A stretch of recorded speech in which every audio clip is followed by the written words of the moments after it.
Welcome again. This is Mr. Knight. By now, you've learned how to place your fingers, your left-hand fingers, on the fretboard to form several chords in the D progression, or the chords being D, G, and A7. One of the things that the book, and by the way, here's the book, very, very good book. So there's a lot of stuff in here that we won't be using, but if you take more guitar, we will be using it. Another book here, this one, Hal Leonard, Guitar Method. We'll be using that in class as well. But on page 8, where you're given the D progression, there are the chords right there, and down at the bottom you'll see the easy movers down here. Teach you how to move back and forth. It's very important to choreograph as if your fingers of your left hand were ballerinas. To choreograph their movements, so you know exactly where on the fretboard they need to be in here. You're the choreographer, you're the general, you're the boss, you're the mommy. You have to tell the fingers where to go. No one else can do that. And so it has to be really clear in your mind where each finger goes.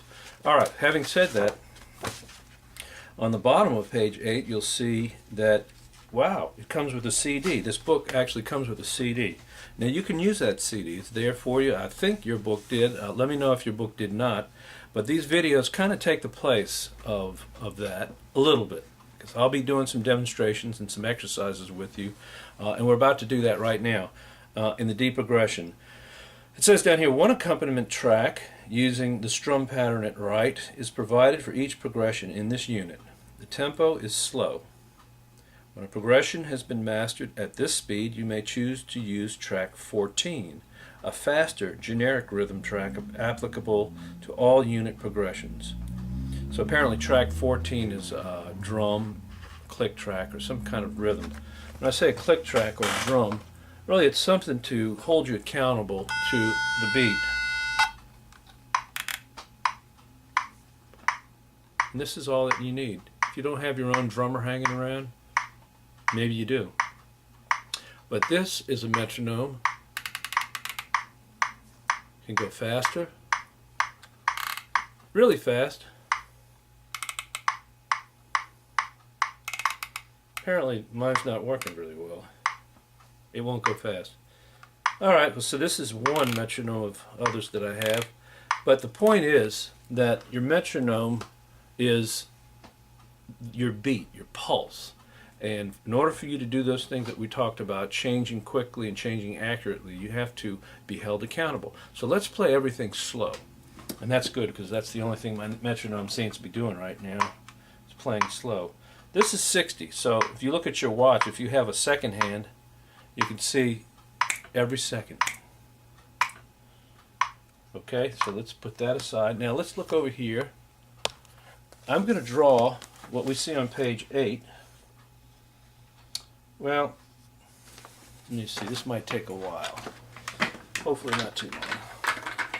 First thing we have is what we said before in lecture, the tonic chord, the 1 chord. Okay, there's a strum mark. Now if this is in 4/4 time, you'll need 2 other beats. And that's a measure. Okay, so a strum mark, you strum once and then you rest. This is a quarter rest.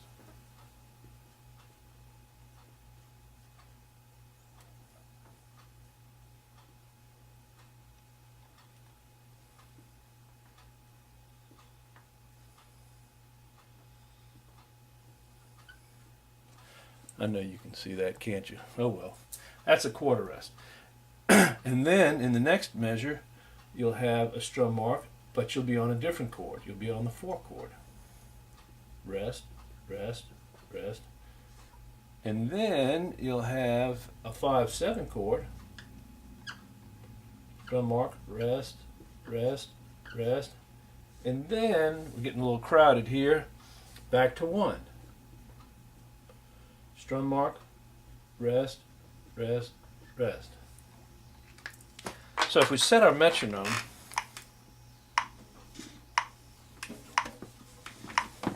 and we're in the key of D, this will be a D chord. Let's write that down since you're just getting used to this. All right, this is the D chord. 4 chord goes up 4 steps. Remember, 4 steps would be D, E, F, G. So you count the D. You don't say D and then count 1, 2, 3, 4. No, that takes you off by 1. G, D, E, F, G. So G is going to be the 4 chord. And then one more up, D, E, F, G, A is the 5 chord. And I said before that the 5 chord in our book is always presented as a 7th chord. And there we go, back to D. Now, you already know these chords, or you should be learning them. Now it's time to drill. Let's listen to that click. I'll play 1 chord and wait for 3 beats. Another chord, wait for 3 beats.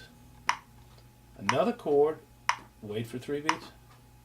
And then back home to 1, 2, ready, go. 2, I'm changing chords. 1, 2, changing chords. 1, 2, ready, go. And you can repeat that if you want. Let's do it again.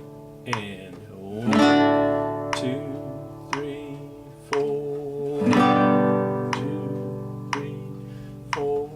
1, 2, 3, 4. 2, 3, 4. All right. So how'd you do?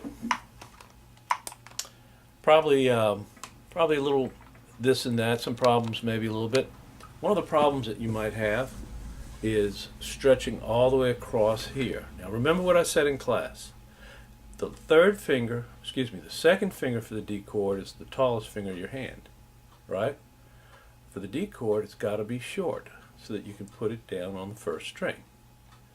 All right, so you bring that finger down to play the D chord, and then when you go to the G chord, it works its way all the way across while dropping this finger. All right, so how does that work? The D chord, this finger is short. Now, as soon as I get to the G chord, as soon as I'm ready to change the D chord, I drop my third finger down. This is what the easy mover says. It says to drop your third finger down over here to the first string while reaching and making tall man tall again. So here we are. It's short. You bring your third finger across and your second finger all the way to the other end of the fretboard. So you go 1, 2, 3, third finger down, anchor your fingers, then across. Okay, and then the A7 chord, probably one of the easier chords that you'll be able to play. And then back to the D. Now the next chord progression is going to be the same thing with 2 strums. So how does that look? Let's take a look over here in the dry erase board once again.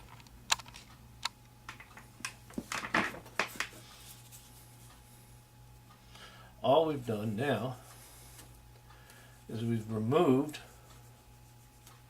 one of these rests, and we'll go ahead and put a strum mark there.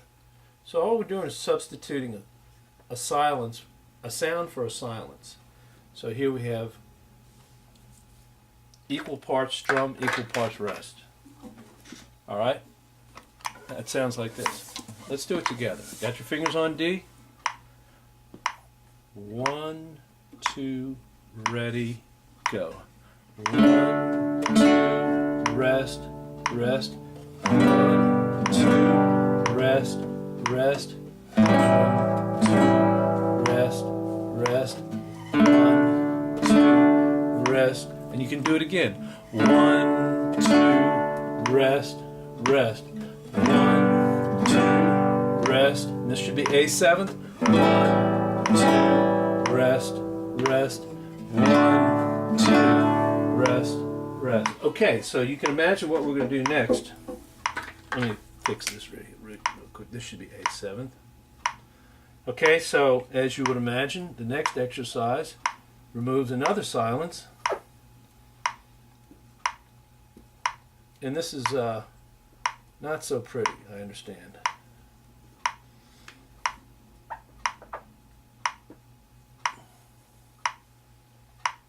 Now we have 3. So as you see, the time that you have, the distance that you have between chords is getting smaller. So you have to be quicker.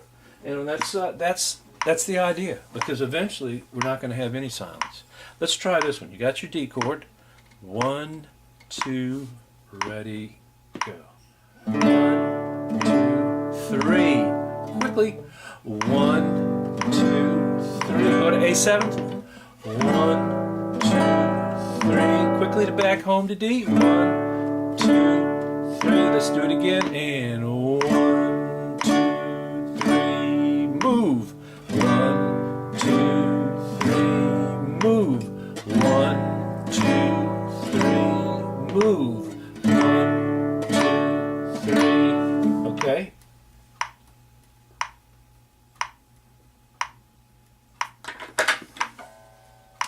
Ultimately, you'll be able to do 4 strums in 4/4 time, all down strums, equal in strength. Remember, this is music.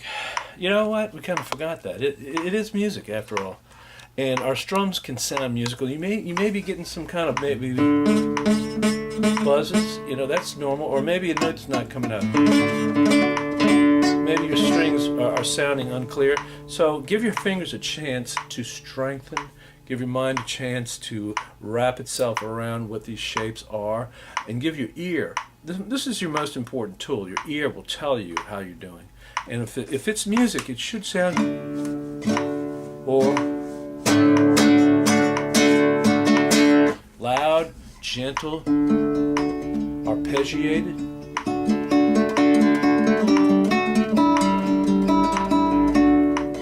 That's all in this hand, the right hand. Right now we're doing this hand, the left hand.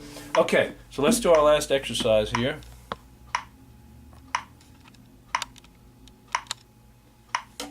Now I apologize for the shadow.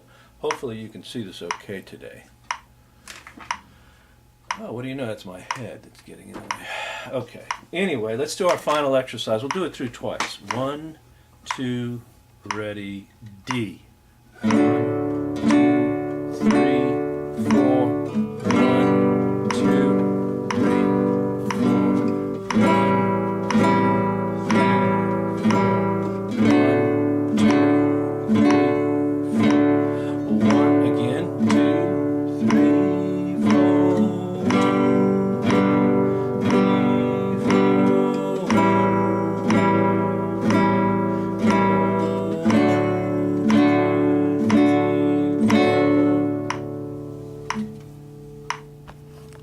Thanks a bunch.